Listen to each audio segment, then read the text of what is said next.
Greetings, if you can hear me. My name's Esther Mombo. I'm speaking from St. Paul's Limuru, where I teach in the School of Theology.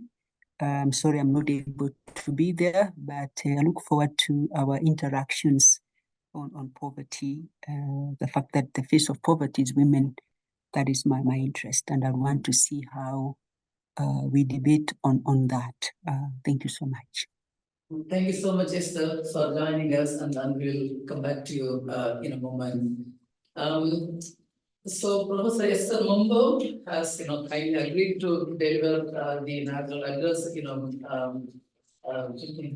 being able to travel, she really kindly agreed to join online and deliver this address. So we are really grateful to you, Esther. So she will be talking to us on the topic, "Give her of the fruit of her hands, and let her born folks praise her in the gate." So faith and female face of poverty. So that is the topic she's going to talk to us this afternoon. A few words about Esther. She already introduced herself, belonging to St. Paul's University. So she's a professor at St. Paul's University, Limuru, Kenya. So where from her state, that also comes from, and also we saw Jackie from there. Not only teaching, Esther has also served in senior management positions, including as a deputy vice chancellor for academic affairs. So her research and teaching interests include, the fields of church history with a focus on mission history, interfaith relations, theology, and gender studies with a focus on African women theologies. So she has studied and worked in the University of Dublin and the University of Edinburgh. And she has directed and examined many postgraduate students in many parts of the world. And she's widely published on various theological topics and with versatile interest. And she's much sort of the theologian to reflect on contemporary issues. So I have had the privilege of working with her in a few projects, including the preparing for the Lambert Conference volumes together with Stephen Spencer, my colleague, which is my work for 1 day a week. So together we were involved in the preparing for Lambert Conference volumes, and Esther was part of that. And we met there in 2019 for one of our conferences. And recently, I also was with in Virginia together with Kathy. We were doing a theological education and Anglican communion conference there, and we were having really some wonderful conversations. And Esther has been a visiting professor at several universities: Texas Christian University in the USA, UNCO University in Seoul, Candler School of Theology at the Emory University, as well as Utrecht University, to name a few. And she has served in several ecumenical committees, including as the co-chair of the Commission of Education and Ecumenical Formation of the World Council of Churches. In the year 2007, she was awarded an honorary doctorate by the Virginia Theological Seminary for her work in bringing to the 4 issues of gender disparity and gender justice in the church and society. And just a year ago, she was awarded another honorary doctorate by her alma mater, University of Edinburgh. It is really wonderful to have you, Esther, joining us today to talk to us. And thank you so much for your time and all the efforts that you have put in. And so thank you so much. And on behalf of all of you here and online, I welcome Esther to deliver the inaugural address. So let us put our hands together.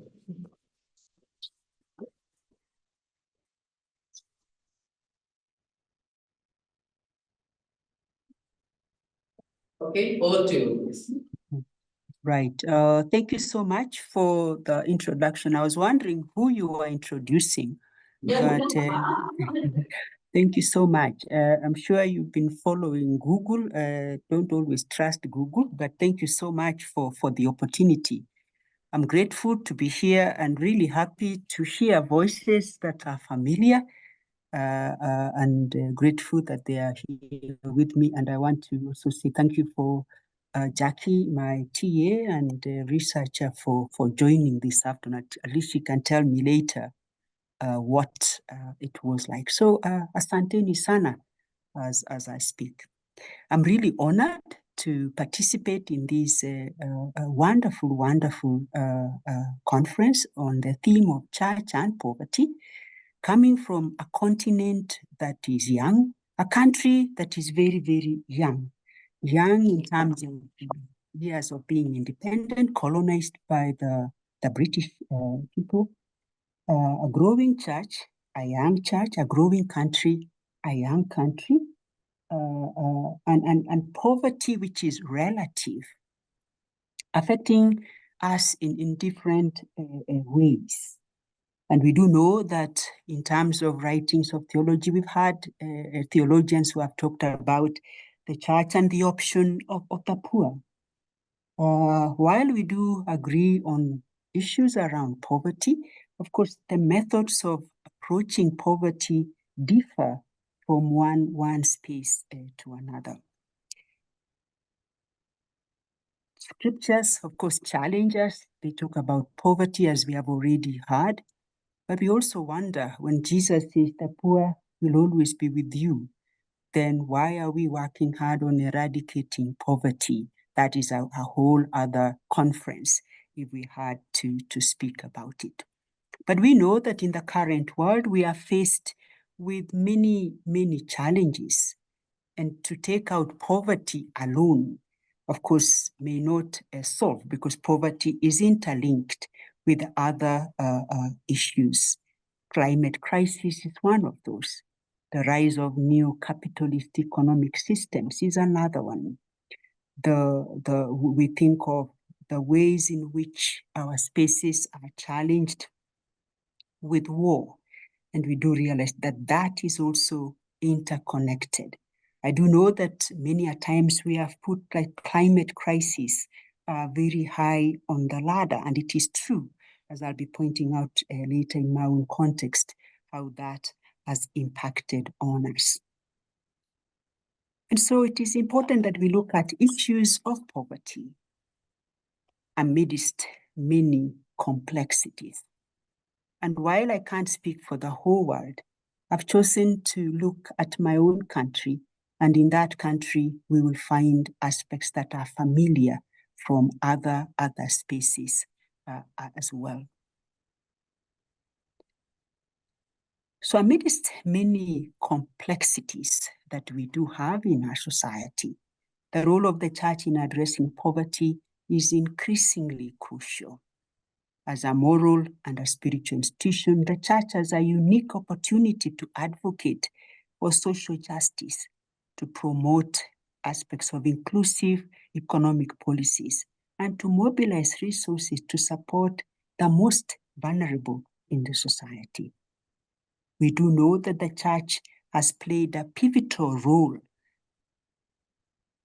in contributing to the achievement of what we call outside the church the Sustainable Development Goals. And goal number one, no poverty. So by aligning its mission and outreach with the Sustainable Development Goals, the church can leverage its rich resources and moral authority to amplify the voices of the poor, champion policies that address the structural drivers of poverty, and to empower communities to build resilience and self-sufficiency. That is well said, but practically it raises many issues. Allow me, therefore, not to go into statistics, because that you already know. Allow me not to say talk about the complexities of poverty everywhere, but allow me to paint 3 scenarios of my context, and perhaps you can identify with what I'm talking about when I come to the topic.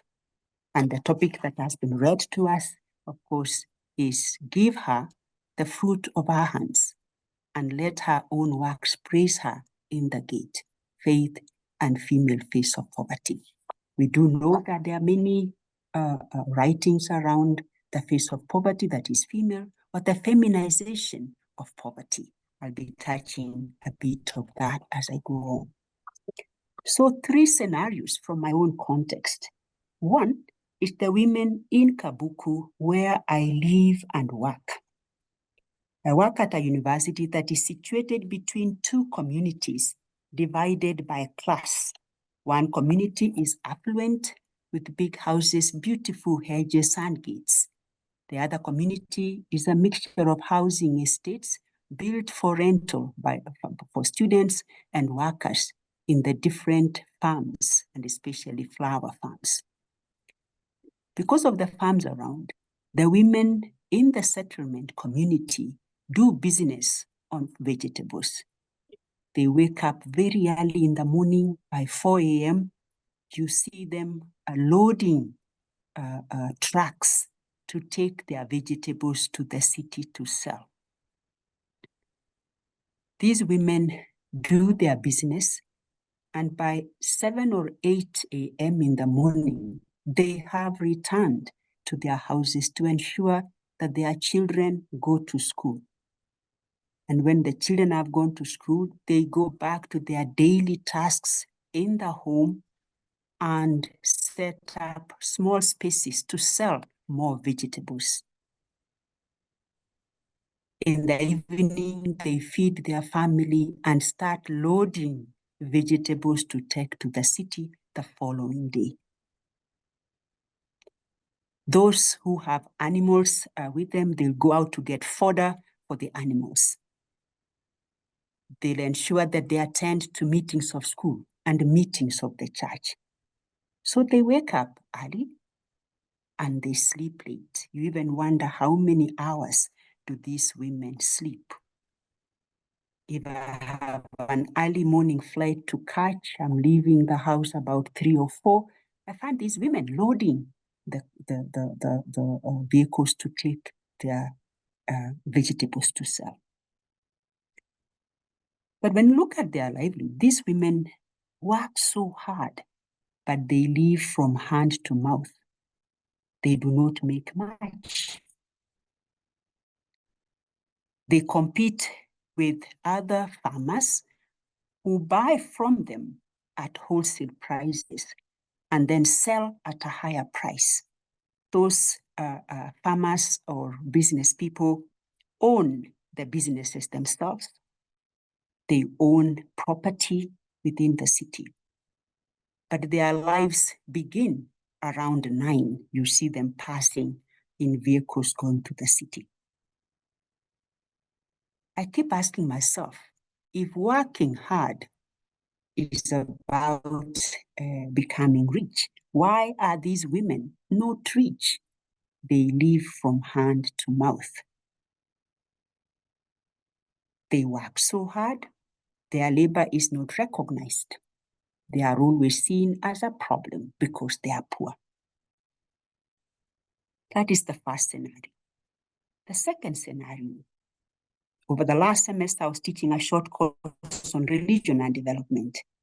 And in the early May, I took the class to visit an Anglican church called the Bread of Life Church Kanuku, located in an informal settlement with about 40 to 50,000 residents. Its name comes from a Swahili word mbiu, meaning being on the run.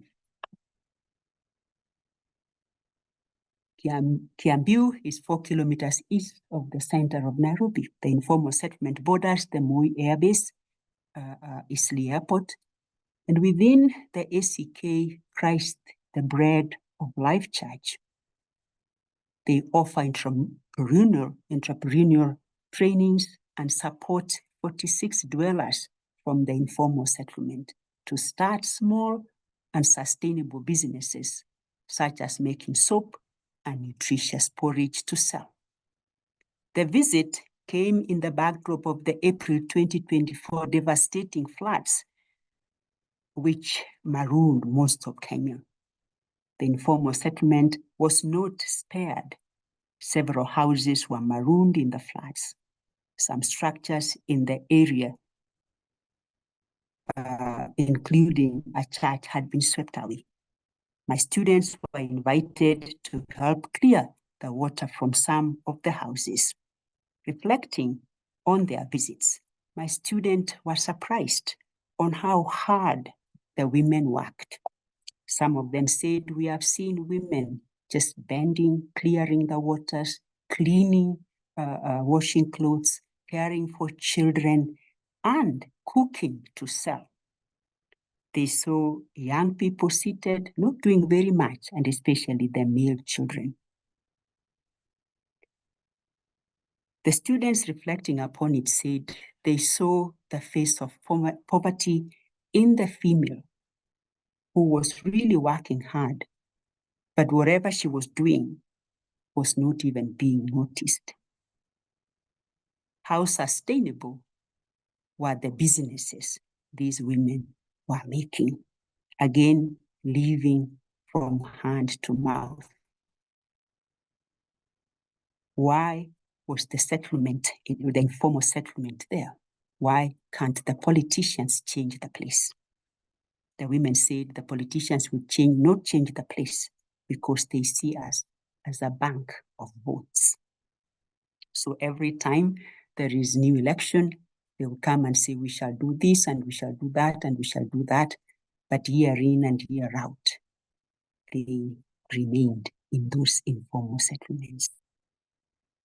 Scenario 2, women working very hard, but their work is in the background. The structures remain the same, and they are not rich, or they don't own much apart from the spaces they live in the informal settlements.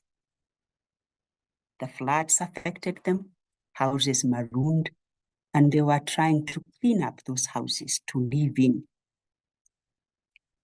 Scenario 3. As I speak today, the young people, or the Gen Z as we call them, have been protesting throughout the week. Today it was occupying the church. They have been on the news. And the protests are against the 2024 financial bill in Kenya, which has shed light on the long-standing issues, emphasizing the unique challenges men and women face, but especially women. A primary concern for the Gen Zs is the burden of indirect taxes, such as the value-added tax, which often affect goods and services essential for women. Items like food, hygiene products, and healthcare, which women predominantly consume or manage within households. This has placed a heavier financial strain on women, particularly those from low-income households who already contend with wage gaps and limited economic opportunities. For instance, the high taxes on edible oils threaten household budgets managed by women, potentially exacerbating food insecurity among vulnerable families. Similarly, taxes on sanitary towels and diapers restrict access to critical hygiene products, disproportionately affecting women from the marginalized communities who already struggle with affordability. Further complicating matters are proposed exclusion in the Social Health Insurance Fund, particularly concerning healthcare coverage for cancer treatment. Excluding certain treatments from insurance coverage imposes significant financial burdens on women who often manage healthcare decisions and caregiving responsibilities within families. This exclusion not only intensifies gender inequalities in accessing healthcare, but also underscores broader issues of economic disparity and social exclusion. So the intersection of these tax measures and healthcare exclusions highlights the perverse gender inequality in most parts of the majority world. Women not only bear uneven economic burdens due to tax policies, but also face barriers to access essential services like healthcare. These challenges are aggravated for women working in the informal sector, where formal protections and tax incentives are lacking. Women who are engaged in small-scale trading, agriculture, or domestic work struggle to access credit and resources to expand their businesses. Additionally, the unequal treatment of assets and property rights further undermines women's economic autonomy. Cultural norms and legal frameworks often disadvantage women in terms of property ownership, limiting their ability to leverage assets for economic empowerment. So these disparities perpetuate gender inequalities, hindering women's economic progress and financial independence. It doesn't matter whether they wake up at 4 a.m. and sleep after midnight, they still remain in the poverty ladder. It is in this context that I chose the text of Proverbs 31:31 to both interrogate the issues, but also to use this as a framework in dealing with poverty among women. The text reads, "Give her a share of the fruit of her hands, and let her own works praise her in the gate." This biblical pericope prompts a deeper reflection on the profound impact of women's work on the survival and well-being of the families and communities. When we read the whole chapter, especially from verses 10, the text talks about a good woman and her work is known in the community. Her labor is in the economic productivity, spinning, tilling, making clothes, buying and cultivating land. The exegesis of this text varies from one community to another.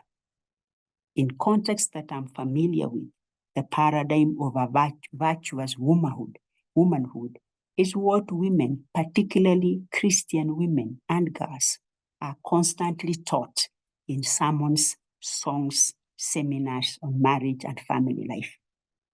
During wedding ceremonies, there are reenactments of this text by women as the bride is welcomed to marriage life. Most women and girls internalize such messages and bear the crushing weight of an unattainable achievement. They spend years, decades, even their whole adult lives attempting to become a figure of Proverbs 31. That not only it doesn't exist, but should not exist, because this woman of Proverbs 31 is not only unhealthy, but one who is not realized. Normally in my classes, I ask students to write her CV, and it generates a lot of discussion of who she really is, both in the private sphere and in the public sphere. At the same time, they say, of course, she works a lot in the private sphere. She also works in the public sphere. But it is her husband who is praised in the gates. The last verse is not read. That is, give her the fruit of her labor. And for many women, that is the case. So this biblical pericope prompts a deeper reflection on the profound impact of women's work on the survival and well-being of families and communities. A lot of this work is in the domestic sphere of caring and sustaining the well-being of the home. The tasks, often seen as routine, are essential for maintaining a functional and comfortable home. Despite their critical nature, such responsibilities frequently go unnoticed or unappreciated in the broader societal narratives. This lack of recognition contributes to a sense of invisibility and undervaluing among women, impacting their self-esteem and societal standing. Beyond domestic chores, women frequently undertake additional roles that are vital for family survival and community cohesion. These contributions, though fundamental to the fabric of society, often occur behind closed doors and are seldom acknowledged in the public discourse. So the phrase, "let her own works praise her in the gate," from Proverbs 31:31, suggests that the value of women's labor should not be confined to the private sphere, but recognized and respected in the public sphere as well. Why is it not the case? There are systemic factors such as gender stereotypes, unequal division of labor, and societal expectations, which continue to marginalize women's contributions. This marginalization is further exacerbated for women facing poverty or economic hardship, where their labor is not only undervalued, but exploited without adequate compensation or support. This is not different from the church, as the roles within the church are also gendered. We find a church, I don't know about yours, but where I go, that the pews are full of women, but the leadership is male. It is those in the pews that provide for the church. All the service roles is provided by these women. Churches that lack women's groups are not churches at all. Churches that do not have strong women's groups do not contribute much economically. It is these women who will organize fundraisings to run the churches. They'll organize fundraisings to care for the elderly in the church. They'll organize fundraisings to manage weddings and to manage funerals. They basically are church. Proverbs 31:31 serves as a poignant reminder of the importance of acknowledging and honoring the labor of these women, their contributions both in the household and in the public sphere.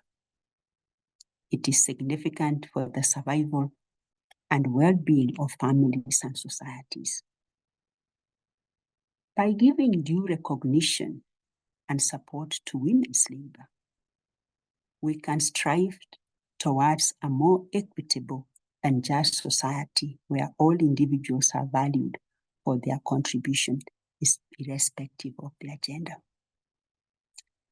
By acknowledging the work that women do and adding it to the economic sphere, by allowing them to determine the cost of the work that they do, allowing them to make decisions that they are denied, will help them to begin dealing with the systems that marginalize and exploit them.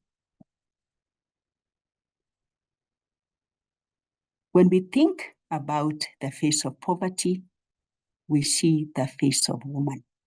So there is an intersection of economic justice, climate change, and religious oppression, as systems that continue to marginalize women. So poverty is a scourge that continues to plague societies across the globe, but its face is mostly that of a woman. The intersection of economic injustice, climate change, and the misinterpretations of religious texts has created a storm that traps millions of women in a cycle of deprivation and despair.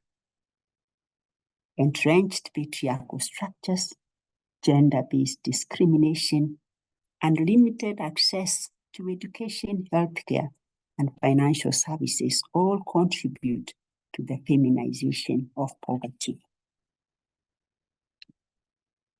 I used the case of floods in Kenya in the beginning of the presentation because climate change is a global crisis, but unduly affects the world's poorest populations.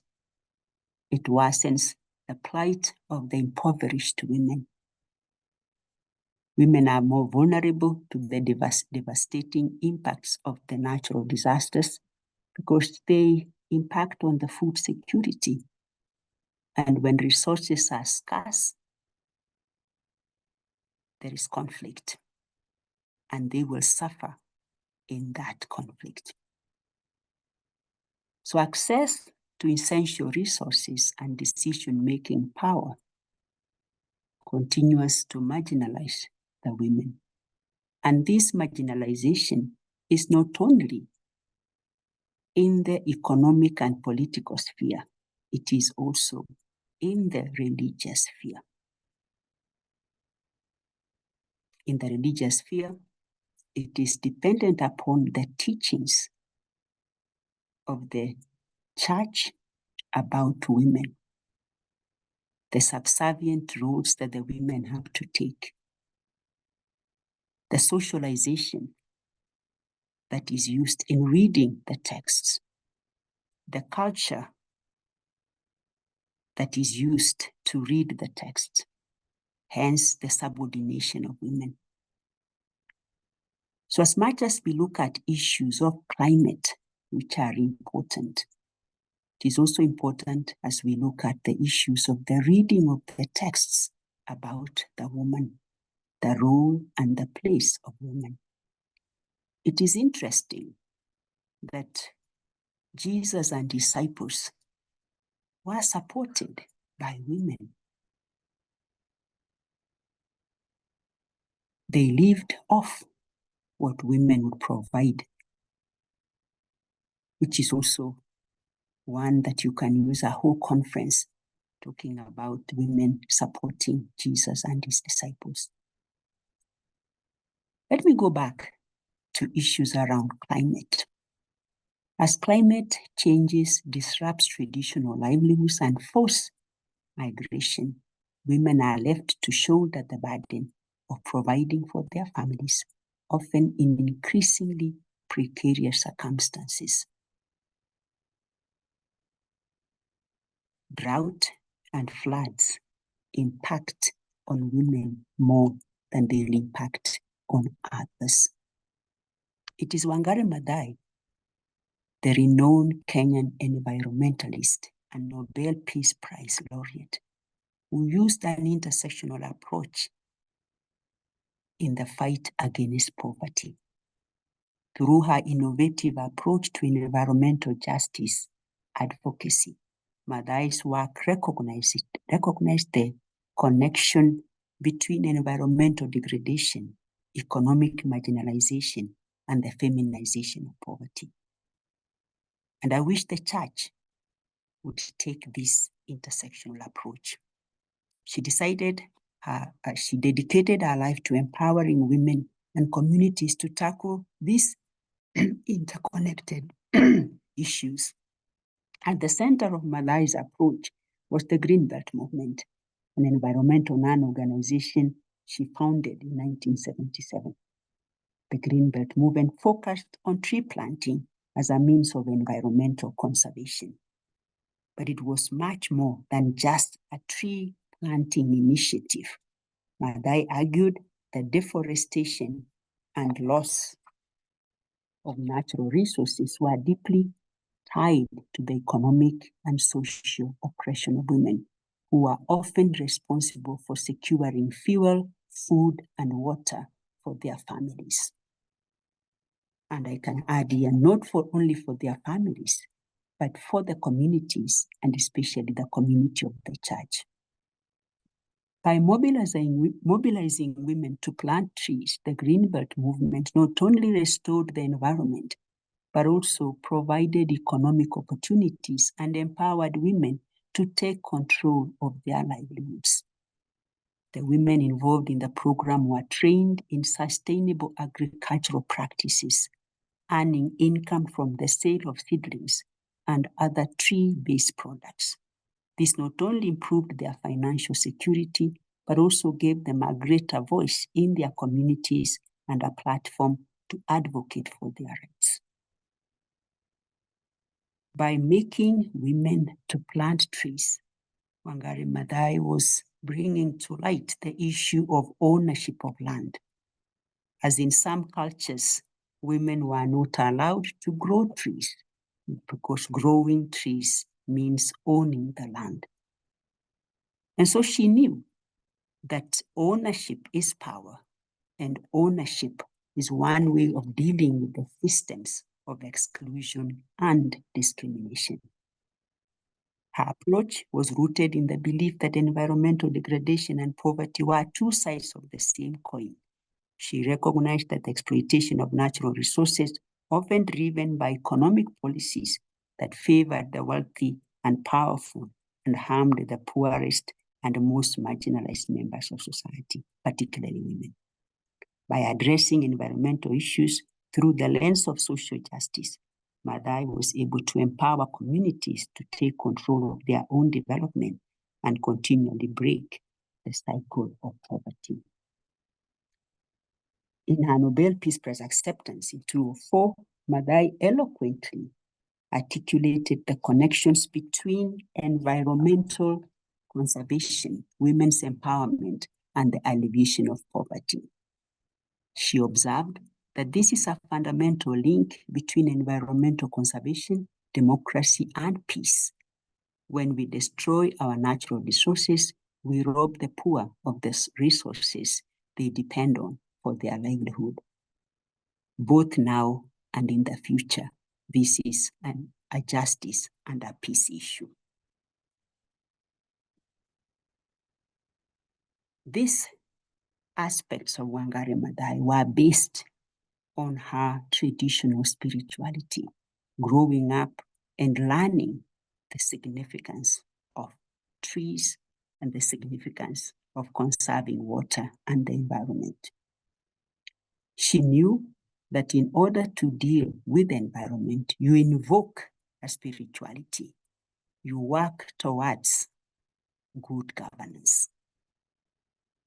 Good governance that creates peace, because in a peaceful situation, then people work well in terms of changing their livelihood or making their standards better or moving away from poverty. It is in line with the peaceful context that the women of Liberia championed peace and reconciliation to fight poverty. We know that in most places of the global south, there are conflicts, and Liberia's conflict was one of those conflicts that created mayhem. But it is the women who took up this conflict and chose to fight for peace. In the words of the leaders, they would say, we are tired of running, we are tired of war. We are tired, we are tired. So Liberian women from all walks of life, rooted in the Methodist Church, had this liberation mass action for peace, a non-violent movement that played a pivotal role in the country's journey towards peace and reconciliation. So led by Leima Gobe, the Liberation Mass Action for Peace employed a range of tactics to pressure warring factions and the international community to take action. These included organizing mass public demonstrations and staging sit-ins. The women's steadfast commitment to nonviolence and their ability to cross ethnic and religious divides to unite in their common cause was crucial to the success of their movement. They recognized that the war was not only devastating their communities, but also undermining the fundamental rights and dignity of the women, who faced widespread challenges, including sexual violence and displacement. So by mobilizing women from all backgrounds, the Liberian Mass Action for Peace was able to amplify the voices of those most impacted by the conflict and demand their needs and perspectives to be central in the peace process. Their efforts help to bring the warring faction to the negotiating table, leading to an agreement or a peace agreement that ended the civil war. Their work did not stop there.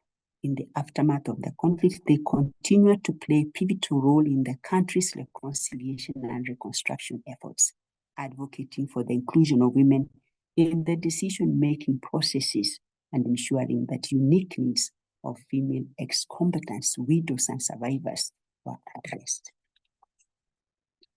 This movement against war stands as a powerful testament to the transformative power of grassroots activism and the pivotal role that women can play in the pursuit of peace and justice. Peace and justice brings about stable economies, which alleviates poverty. Through their commitment to nonviolence, their ability to bridge divides, and their relentless determination to reshape the narrative of war, the Liberian women have left an indelible mark in the history of their country and global struggle for peace, human rights, and economic justice. I've used those two examples to show that you cannot just talk about peace, to talk about alleviation of poverty, if you don't look at the other anchors within the society. Because peace, reconciliation, good governance creates a sustainable environment for people to grow, for people to do business if they have to do business. The women in Kabuku that I talk about do business because there is peace in the area. But peace only cannot make them alleviate poverty. Peace and good governance, looking at issues of systems that I'm going to talk about in a few. Because I'm talking about Proverbs, I go back to the text of scripture. And I come from a context where we can talk about reading the Bible, dancing the Bible, eating the Bible, applying the Bible. The easiest thing you can do is to start a church. And you can read any text and you can start a church. And that church, you'll have followers. So the texts are very important. But how are these texts read when it comes to women, when it comes to poverty? So throughout the pages of the Bible that is used, the prophets of ancient Israel emerge as powerful voices championing the cause of justice and denouncing the exploitation of the most vulnerable members of society. Nowhere is this more evident than in the prophets' relentless condemnation of those who take advantage of widows and sojourners. The prophet Isaiah, revered as one of the greatest of the biblical prophets, repeatedly talks against the leaders and the elites of Judah for their mistreatment of the poor and the marginalized. In a scathing indictment, Isaiah declares, "Woe to those who make unjust laws, to those who issue oppressive decrees, to deprive the poor of their rights and withhold justice from the oppressed of my people, making widows their prey and robbing the fatherless." That text of Isaiah 10:1-2 has been one of the texts that the young people have used in challenging the government of Kenya around issues of taxation and poverty. Isaiah's words made it clear that the exploitation of the vulnerable groups, women, widows, is a grave sin, one that struck at the heart of the divine call for righteousness and justice. Similarly, the prophet Jeremiah denounces the wicked men who do not defend the cause of the fatherless. The rights of the poor do not prevail. In Jeremiah 5:28, this prophecy underscores the intimate connection between the mistreatment of the poor, the orphaned, and the widowed, and the moral decay of the nation as a whole. The prophet Ezekiel also addresses the plight of the widow and the sojourner, condemning the leaders of Israel who have oppressed the alien and robbed the widow and the fatherless. Ezekiel's words make it clear that the exploitation of these vulnerable groups was not simply a social ill, but a grave transgression against the very will of God. One can go on the prophetic aspects around exploitation of the widow, which are women, and of the marginalized group. When we think of the widow or the orphan, texts of Psalms, texts of Exodus also declare that the Lord watches over the foreigner and sustains the fatherless and the widow. So the prophet's unwavering commitment to the rights of widows and sojourners reflect a weighty theological conviction that the mistreatment of vulnerable is an affront to the very nature of God. In the biblical worldview, the God of justice and the God of righteousness demands that the powerful and the privileged protect and care for those who are easily exploited and oppressed. By elevating the voices of women and the sojourner, the biblical prophets illuminate the moral imperative of creating a just and equitable society, one in which the inherent dignity and rights of all people are safeguarded. Their prophetic witness continues to inspire and challenge people of faith to this day, reminding us of the inextricable link between our relationship with the divine and our treatment of the most vulnerable among us. The prophets call for justice and their denunciation of the exploitation of the widows and the sojourner stands as a timeless testament to the transformative power of moral leadership and the enduring relevance of the biblical tradition in the ongoing struggle for a more just and compassionate world.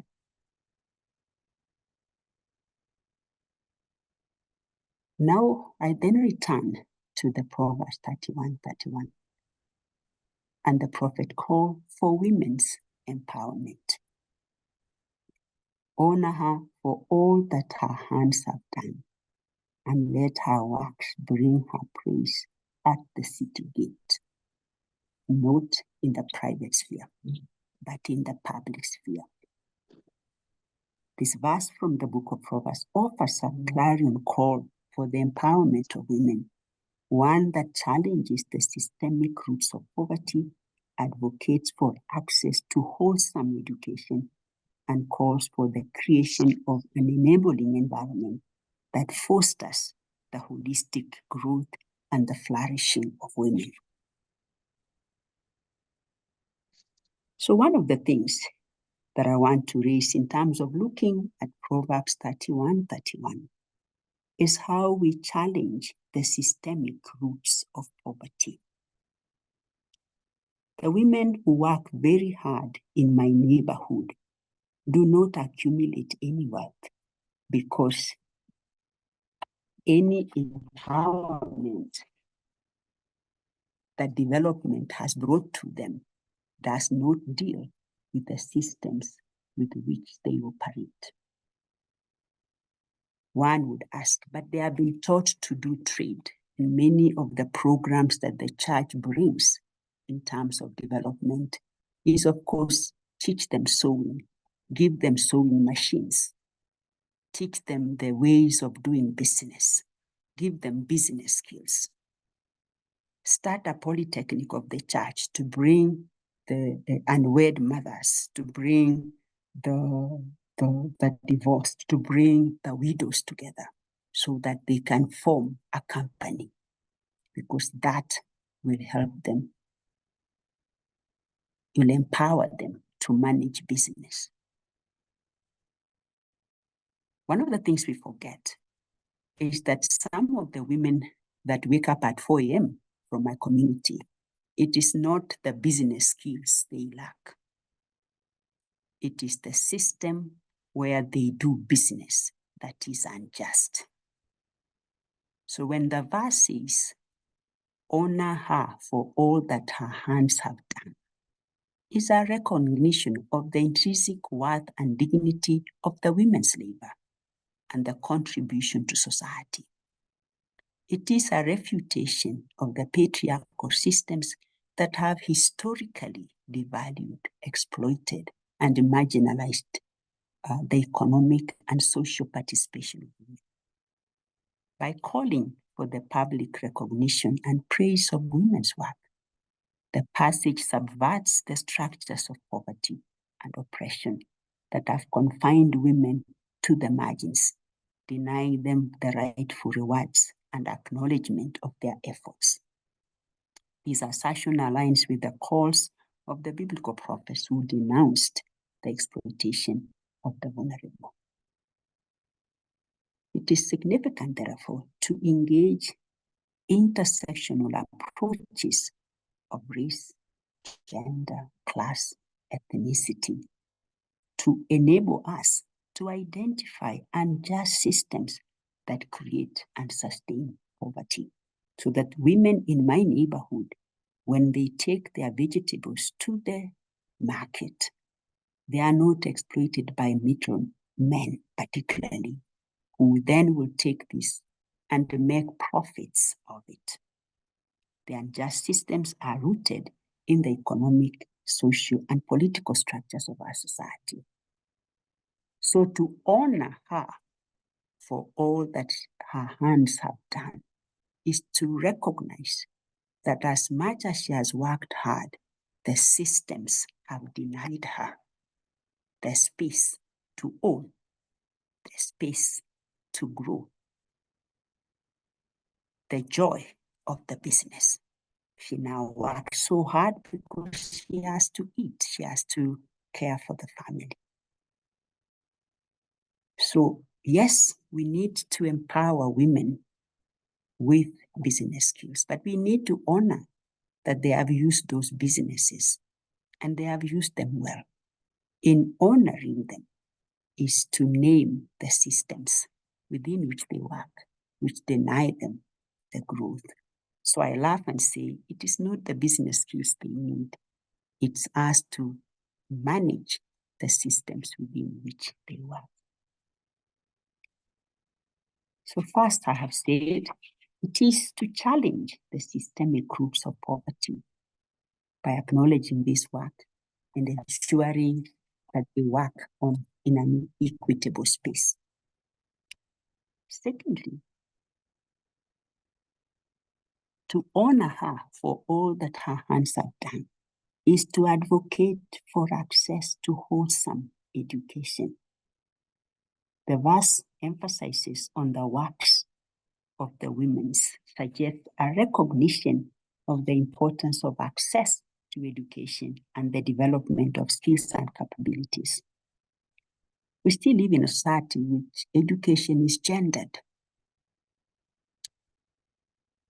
that it is gendered in such a way that the education that is given to women is not one that allows them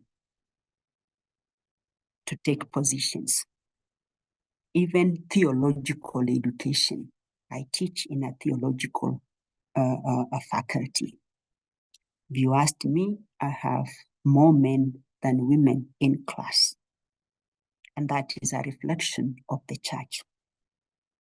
Theological education, it is until recently that women were allowed to access it. But women continue to face challenges when they are young, when they are single, and when they are married, and when they are widowed. So the status of women continues to be a challenge. So we talk about wholesome education is allowing all spheres of education to the women to challenge the patriarchal norms that have traditionally denied or limited women's access to educational opportunities, thereby perpetuating the cycle of poverty and disempowerment. If you go to the statistics, we are told that the largest number of women are illiterate. In an age of technology, we want women to take up technological works, but they are not trained for it. And when some try to go to those spaces are so hard to navigate. I have given the example of theological education that is still difficult for women to navigate. How then do they become leaders if they cannot navigate the spaces of education? We are glad that there are openings within the Anglican Church, especially within the Global South, to have women leaders as bishops. Just the other day, we were celebrating 6 bishops in the whole of the continent of Africa. It is a drop in the ocean. How do they manage the 500 male colleagues in the system, who knows the system, and for some who blocks them from accessing further aspects within the system? So the prophetic call to honor her, to celebrate her works, affirms the intrinsic value of women's knowledge, abilities, and contributions in society. It is not that they don't know. It's, as I've said, the systems deny them to bring out what they know, and the systems deny to accept what they know or to use what they know for their own ends and not for the women. It stands in disparity to the systems that have relegated women to the marginal sphere and denied them the platforms and resources to fully actualize their potential. It is not empowering women to do business, but to change the systems that do not recognize hard work and pay for it. And thirdly, is creating an enabling environment for holistic growth. The invocation to bring women's praise at the city gate is a far-reaching statement of the need to create an enabling environment that fosters the holistic growth and flourishing of women.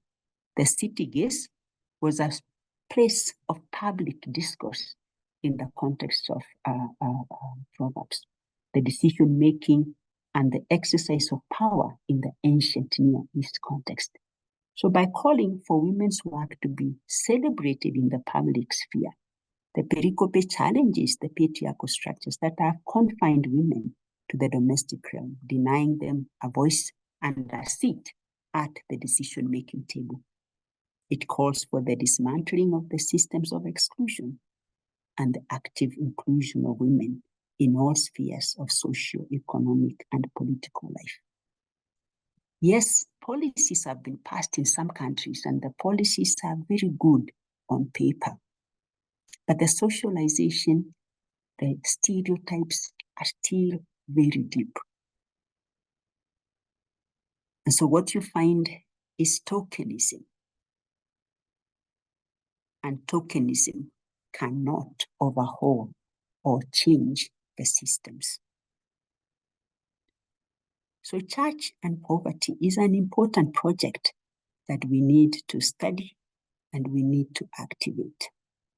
But it should be inclusive of both charity and liberation. I talk about charity because for a long time, the church has been known to do charity, modeled in the scriptures. I'm reminded of the story of Elijah and the widow who comes and says, I'm going to be sold by the creditors of my husband. And Elijah asks her, what do you have?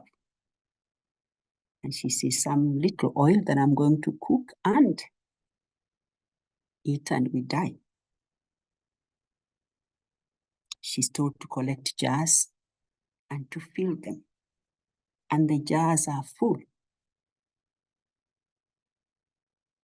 The question is, what happens if the oil stops? And that is where you begin to think of, there's one thing to do charity, but there is another thing to do a liberation. And with the liberation, what one is saying here, in terms of looking at liberation, we are saying the liberation mode looks for that which is liberating for women and for all oppressed groups. the question of liberation for women and other marginalized groups in the society becomes the central paradigm or organizing principle in doing work, in reading the Bible, in working around issues of poverty. While charity is good for the immediate rescue, liberation must deal with the root causes. I think it's Bishop Kamara who said, when I give people food, I'm a saint. But when I ask why the people are poor or people are hungry, then I'm a communist. And I think the church should have a positive attitude in terms of asking the why question, so that the church will do justice, love mercy, and walk humbly with God, as Micah 6:8 says. It is C.L. Nash who observes that there should be an ecclesial critique that reveals the Christian church, which appears ready not to stand in the gap of those that are looking for justice. She notes that the church should stand in the gap to feed the hungry and clothe the naked. That is important. But not moving away from responsibility to mitigate other forms of unjust suffering, which occur through age, gender, ethnic, and class oppression.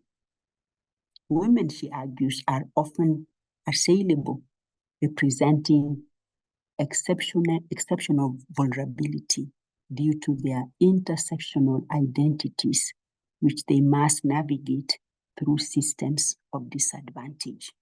The women in my neighborhood. I began with 3 scenarios of hardworking women, but who remain poor because of the systems within which they do trade. A church program in an informal settlement working to transform the space, but the realities of things like climate change and other infrastructure do not allow for change in the political and economic systems. So those in the informal settlements, and especially women, day in and day out, struggle to make ends meet. I talked about the young people scenario in Kenya today, which has brought to light all the connections of injustices, particularly gender injustices, by naming those systems that continue to exclude and marginalize the poor. The Proverbs text shows that we need to honor the work of the hard-working women, to bring their work to light, to help them manage the systems, to root out those systems by acknowledging that they are already doing a lot of work, rather than adding the skills, making use of the skills that they have, asking them, allowing them to speak, and allowing what they know to come into the systems so that they may be liberated. So to address the feminization of poverty, a comprehensive approach is necessary. Both governments, civil society, and religious institutions must acknowledge the abilities and contributions that women bring into the table. The systems that have relegated women to the marginal spheres and denied them the platforms and resources to fully actualize their potential. As I've said, and I continue to say, it is much more than the skills that they have to be taught. It is to change the system within which the game is played.